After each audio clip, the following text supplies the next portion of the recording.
about to be halfway through this year, or basically already halfway through when this video is actually being released, as I am looking, of course, at my Criterion Collection purchases for the month of June. Not also that we have in the front here 2 new releases for this past month, but also I end my the Criterion Oscar-nominated films from the 1960s, and I begin this month with the 80 contenders, 80 films at the moment, but I'm not going to be watching all 80 this month because you can't. But basically this entire year is going to be dedicated to the 1960s, as the second half will be the potential ones that could have been Oscar nominated. But we have to finish up what I have concluded for the month of June. We also have, of course, as I mentioned, 2 new releases, one from the 70s and one from last year. So, that being said, let us begin. So first, I do want to apologize if you hear a fan next to the left side of this video. It is just, well, we're in summer now, so. And I don't know how the sunlight just really went dimmed down, so. So we are actually going to begin with our first retrospective. I have a little light if I can try to get it, but I don't think it will be. But our first one is a Best Picture winning film. And this is Spy Number 910 from 1963. Our Best Picture winner by Tony Richardson, Tom Jones. What many people consider one of the best British movies of cinema history. And this is a really crazy, enjoyable, fun film, I must say. Nothing really changes as much, but you still get the typical pamphlet. You got Albert Finney, a young Albert Finney in this, Susanna York, Hugh Griffith, Edith Evans, Joan Greenwood, Diane Salentio, George Devine, George A. Cooper, a couple notable British celebrities' names. And as I have stated, this was a Best Picture winning film, and it did win Best Picture and Director for Tony Richardson, nominated for Actor for Albert Finney, Supporting Actor for Hugh Griffith, Supporting Actress for Diane Salentio, Edith Evans, and Joyce Redman. Yes, that's right, there were 3 nominations for Supporting Actress for this film in particularly. It won Adapted Screenplay for John Osborne, nominated for Art Direction or Production Design and Color, and it won for Best Substantial Original Music Score, because if you remember, during the golden age of musical genres during the 60s, 70s, and I believe 50s maybe, they split it, I think it was only 60s, they split it the 2 original score categories for adaptation score treatment and substantively original score, which that won to John Addison. And very ironically, that was his name was actually announced. Sammy Davis Jr. was the one who presented both the score categories and ended up getting the original music score a bit earlier than usual. Because he was supposed to also announce the winner for the adaptation score and then the musical score, and he ended up getting the wrong envelope. Which was John Addison for Tom Jones, who was not nominated for that category. And once they got to that category, when Sammy Davis Jr. presented it, he didn't really need to open the envelope. He said, "Guess who the winner is?" And although, obviously, that was the first time an envelope incident actually occurred, but it's not as big as, of course, the one that occurred back in the 2017 Oscars, just a few years ago. I still can't believe I actually saw that live, but at least with Sammy Davis Jr.'s Oscar moment, he at least made the show still going with a funny joke. Wait till the NAACP hears about this. I don't know, it is a funny joke, obviously, what he did to keep the show going, especially making it an awkward moment for the show, so it at least was more responsible. Of course, no shock, it was a big British film, winning Best British Film. I think they split it in the British categories. Won the Directors Guild, did not, only won a Golden Globe for the most promising male newcomer for Albert Finney. It actually won a Grammy Award. That's interesting. National Bird Review put it as their best film. Same thing with New York's. So yeah, it was a big juggernaut. Although many people might not say it's the best British film in recent years, but it is still for the 20th century of British cinema. I just forgot to mention here real quick when it comes to the Tom Jones Blu-ray that I didn't realize. You actually do get two different versions, Blu-rays of this. You got the director's cut, and I believe this is the theatrical cut. Yeah, so I think I saw the theatrical version on HBO Max, which I think you get. So I've yet to see what the director's cut is. So that's the second time in this collection, and this booklet is about to be blown off, so I'll just leave it down. The first one being the New World, that you get multiple cuts, and so you get both the theatrical and the director's cut if you do enjoy Tom Jones. But after finishing that, let's go into the most recent release on the Criterion Collection that has been released this week, since technically it is if you do count the first 2 days of July. And this is Spy Number 132 from 2021 by Joachim Trier, The Worst Person in the World. Now, you might be wondering, Brian, why are you not showing the cover? Well, similar to the veins of the Crash cover and also the box cover for the BRD trilogy, I don't feel like this cover is not appropriate for YouTube standards. It's not bad, and I'm going to try to do the best that I can here, so, without covering myself. So, no, I can't really do it. It's kind of disrespecting. So, yeah, I don't want to cover it, but what I can basically tell you is in the front cover, it's kind of like, I don't know, it's giving me vibes of some sort of comic characters or something like that. But the thing is, the main girl, who is our main character in that, in the drawing style of these are more prime examples because they're more easier. It's just the front cover shows our main female protagonist kind of fully nuded. Like, not fully nuded, but let's just say you see one of her nipples shows up, and also something she has underneath that is I can't really go into details, but you get the premise of what is detailed in down there. So and when I first reacted to this style does remind me of the arts for the Pedro Almodovar Blu-rays here on Criterion. Of course, I'm talking about All About My Mother, Tie Me Up, Tie Me Down, and Woman on the Verge of a Nervous Breakdown. Now, this was actually one film I had to recently watch for this Oscar season for my movie marathon. I usually do a movie marathon, and I've already discussed some of the films already in my collection that I do have, which includes the ones I already have were Encanto, Luca, Dune, King Richard, No Time to Die, Spider-Man No Way Home, even though that was not part of my marathon. And this is one of them, The Worst Person in the World. And this is a Norwegian film directed by Joachim Trier, starring Renate Reinsve, Anderson Danielsen Lee, and this movie first premiered back at the Cannes Film Festival, and it really got the hype after, if I'm remember, Renate Reinsve won Best Actress over there in Cannes.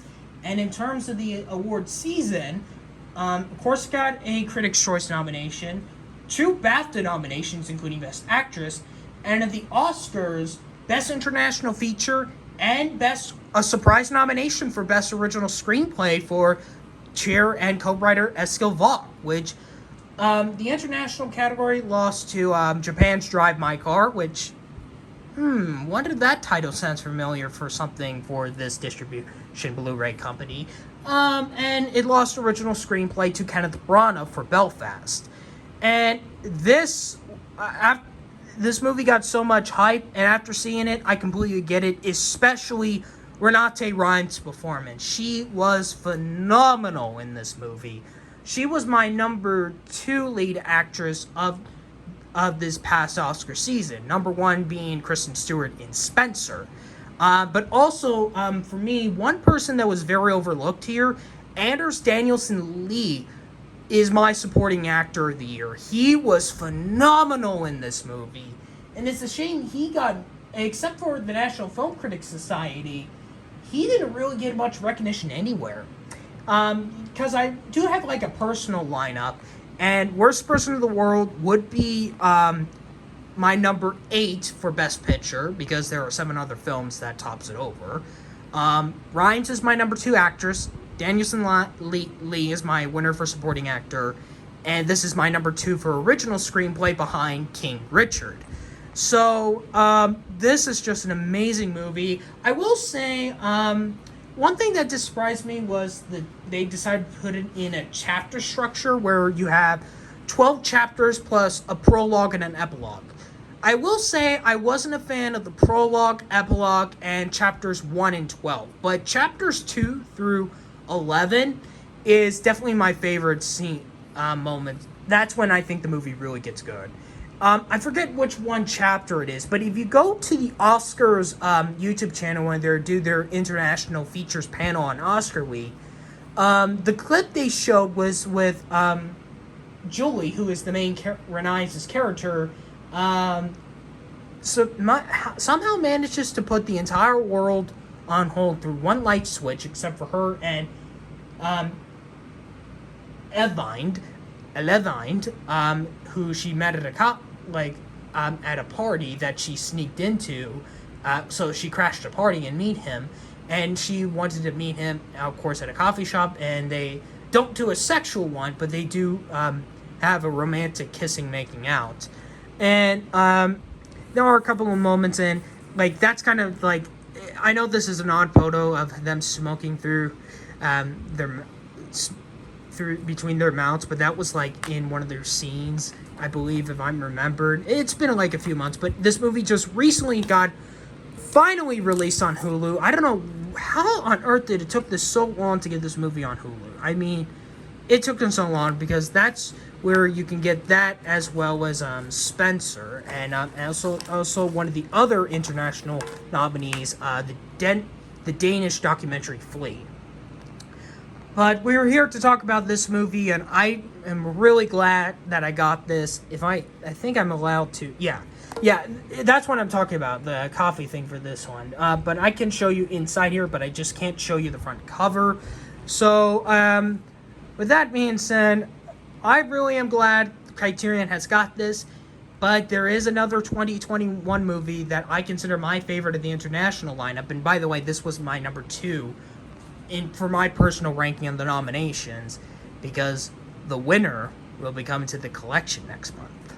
So, throughout the 1960s, there have been many classics that would be released on the Criterion Collection. But my question is, the thing was for me is, there has to be at least one Oscar-nominated movie from the 1960s that would be considering a masterpiece. And there were some that I were really hyping up, 3 of them specifically. One of them was Dr. Strangelove, or How I Learned to Stop Worrying and Love the Bomb. Not a masterpiece, but it is a pretty good movie. There is another one that will be the end of this video, but that wasn't really much of a masterpiece. But even though it was also great as well. Then comes this film. Even though I watched the last one last. But this I found a masterpiece of the 1960s that the Criterion Collection has. And you can tell with this, you know what it is. Spy Number 692 from 1963 by Stanley Kramer. It's a mad, mad, mad, mad world. Yep, I have finally saw this for the first time. One of the fewest movies that you can watch for free on YouTube. And my goodness, I just can't. I'm just blown away how big this movie is. This is like, not also like, it is kind of almost like a 2.5 hour movie, almost like 45-minute movie, but it has probably one, if not the biggest ensemble in film history. I mean, you got Spencer Tracy, Milton Berle, Sid Caesar, Buddy Hackett, Ethel Merman, Mickey Rooney, Dick Shawn, Phil Sivers, Terry Thomas, Jimmy Durante, Jonathan Winters, Eddie Adams, Dorothy Provone, Eddie Rochester Anderson, and Peter Falk. I mean, seriously, even got some notable cameos here like Barry Chase, Norman Fell, Sterling Holloway, who was the original voice of Winnie the Pooh, Buster Keaton, Don Knotts, the Three Stooges, Mo Howard, Larry Fine, and Curly Joe DeRita. Just like, wow. I mean, one of the biggest ensemble films in history, and one of the best 1960s movies that wasn't nominated for Best Picture. No, this did not get a Best Picture nomination. It got a Motion Picture Musical or Comedy nomination and a Best Actor nomination for Jonathan Winters. It only got in for originals for the Oscars for cinematography and color, film editing, which that is understandable, original musical score, which that lost to Tom Jones, song for It's a Mad, Mad, Mad, Mad World, which is a great one, and it actually won sound effects. So there was a portion of the time they did had a best sound editing category a little bit for a time. Sometimes there were special awards, so this is an Oscar-winning movie. Oh my gosh. And this is a 2-disc Blu-ray as well. And, like, I mean, I was not knowing what this movie was going to be about when I first watched. I thought this was going to be like this, I don't know, some sort of anthology series or some movies, like, or in the levels of the Disney Awards of Disney package films where it's a couple of shorts combined into one movie. But no, this is basically a money heist film. Like, this is basically a journey where, five men, like one, truck driver, two guys, a husband and a wife, or I believe they're on their next honeymoon, or in vacation, and a husband and wife with their mother-in-law. They discover a person had jumped off, actually died, rolling down into a car, and he said there was some sort of an X between some pine trees, and there was like this big, it's like a massive treasure hunt chase to get a briefcase full of almost like millions or thousands. I don't know how much money it would be in, but I forget what it is. But the thing is the person that actually hid the cash was actually a criminal that the police was investigating. And the police follows along all the characters that are doing this, including the chief, played by Spencer Tracy, who is also interested in the money himself as well. And this is like a big chase to get that cash. And it just like really goes into massive levels, and even adding in new recruits for this massive search to one big massive chase finale. Wow. I'm just blown away by this movie. I mean, if you need to see this, you need to see, I don't know what the rating is, but this is definitely something you guys need to see. It is free on YouTube. That's right, it is free on YouTube with ads. So, amazing film, and my first masterpiece of the Criterion Collection from the 1960s. And here is the other release for the month of June, Spy number 1130 from 1971 by Gordon Parks. Shaft! I can't really do that pitch that it is in the song, but yep. What many people consider to be the only, or I don't know how many Shaft adaptations are, but the only Shaft adaptation I know that has gotten some positive reviews, or that is good. Although it is, like, not an amazing film from the 70s, but it is definitely a great action, like, big mystery, like, crime action movie. I love the climax that it comes into the end. Wow. Definitely a great choice for Richard Roundtree as John Shaft. Any notable other cast members I know in this? Not really, but the one thing I know, of course, that many people know about Shaft is the music and the theme from Shaft by Isaac Hayes, who actually won for Best Original Song, which, I'm going to be honest, I don't know if that really should be considered a song, because there's really barely any lyrics. It's just a lot of instrumental music. Oh well. But it was also nominated for Original Dramatic Score as well. Isaac Hayes even won a Grammy for Shaft. The MTV Movie Awards gave it a Lifetime Achievement Award. Added to the National Film Registry, of course. And even won the Globe for Original Score. So, this is definitely, like, a very big action-packed movie. Now, I know there is a lot of Shaft adaptations. The one I can think of was the recent one with Samuel Jackson, which I heard that was not great. But it's kind of difficult because I don't know how many other Shaft adaptations. Let me know in the comments if there's, like, multiple Shaft adaptations and which one is the best. But and also this is actually also was a movie that got a 4K release. I only had to stick to the 2-disc Blu-ray release because 4K is overrated. I'm sorry, but it is just nice to have at least the Blu-ray copy of it. Of course, at least since 90 you can get them individually.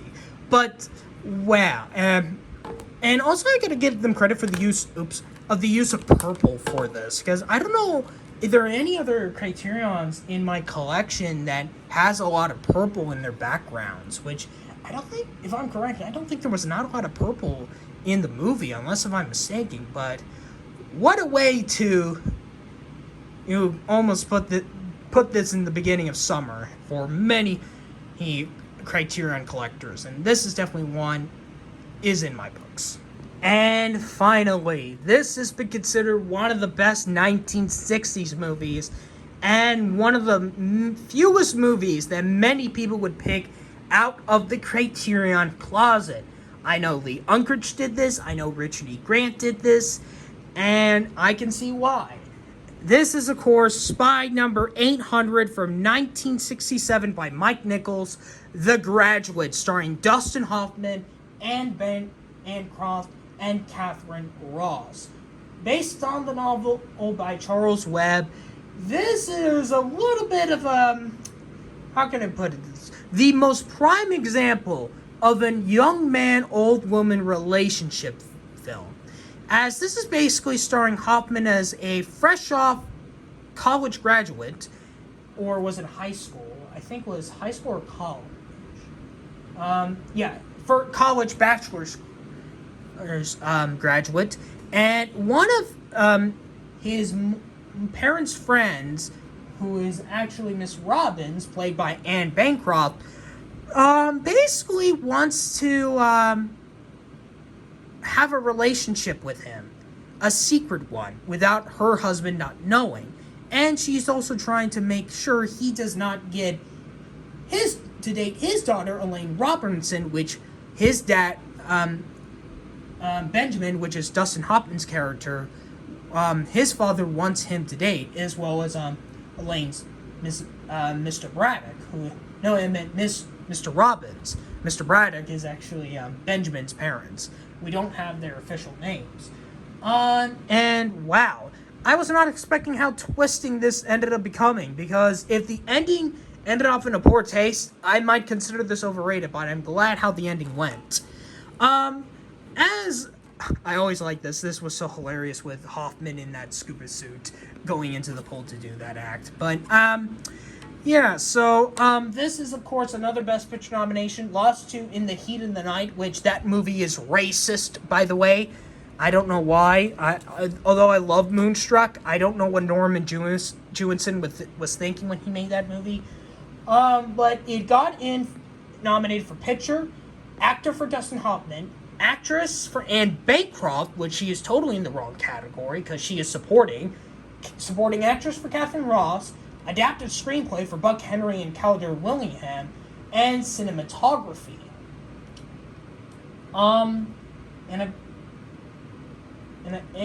Buck Henry, and he was the... No, I'm not. And it only ended up winning Best Director for Mike Nichols, and that was the only movie, and prior to The Power of the Dog, it was the only movie to win Best Picture nominee, to win Best Director, and nothing else. And then, of course, The Power of the Dog managed to do it this past Oscar ceremony. So, it is odd that The Graduate hold that title for long until The Power of the Dog came in. So, I can totally understand with Mike Nichols' direction here. I mean, it is fantastic. I also love the performances. Although it's odd to see a young Dustin Hoffman, but it is a great performance. I think Tootsie is my favorite performance I've seen from him, although I've yet to see Kramer vs. Kramer or Rain Man. Catherine Ross was great, and Bancroft was a phenomenal, I can't really go in, a little bit of spoiler, a great villain, per se. One of the best villains of the 1960s, and wow. So, yeah, I know this movie may be uncomfortable now because of the old woman, young man relationship gap, but we just had Licorice Pizza this past year, so this is the prime example if you want to go to it, even though they do address it a lot throughout the movie. And I just want to mention here that how I watch these films in a specific orders through a wheel of names, which is a randomizer spin wheel that I see which movie I will see next. And these two right here were the last two, and the wheel kept teasing me so much. And I always wanted them since the very beginning of the year, and they kept teasing me until we got to the last 6, and it wasn't until the very end that I finally got to see these two. So this basically wraps up my Criterion Collection Blu-ray update for the month of June, even though this is being released in July. If you're new to this, hit that subscribe button, comment down below if you have seen any of these 5 movies, and we'll see how the shelf is going to expand when we get nearing the end of the year, but we're only halfway through the year, so brace yourself as I continue on with the potential Oscar-nominated ones for the 1960s. And I know for next month will be 2 new... this month technically will be 2 new releases that I can't wait to get.